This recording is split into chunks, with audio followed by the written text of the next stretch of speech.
د ټیک ټاک د پیسو ګټلو ریکوایرمنټس څه ده او څونه پکې ګټلی شي دې ته راځو. اول 10,000 فالوورز او 13 کلنه جګوسئ.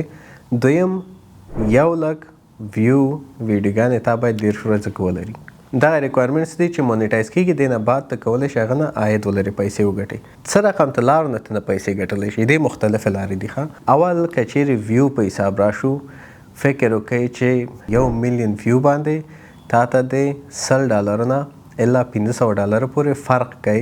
کانټنټ ته فرق کوي، اوریجنز فرق کوي چې چیرته تا څونه ګوري.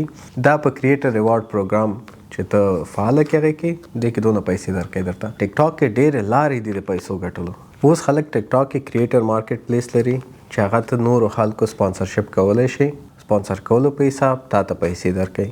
ته لایف تللی شي، لایف ګفټینګ په حساب تا ته پیسې درکوي. نور داسې لارې دي چې ټیک ټاک نه خلک ډېرې پیسې ګټي. که ته کوالټي کانټنټ ورکوې، هغوی ته معلومات ورکوې او لایف کې ناست یې، هغوی ته یو شی تا نه زده کوي چې ګفټینګ هم کوي، فکر وکړه چې هغه یې تا فیس ده او که نه همداسې غواړې په زوره، نو هغه فکر کوم مناسب به نه وي.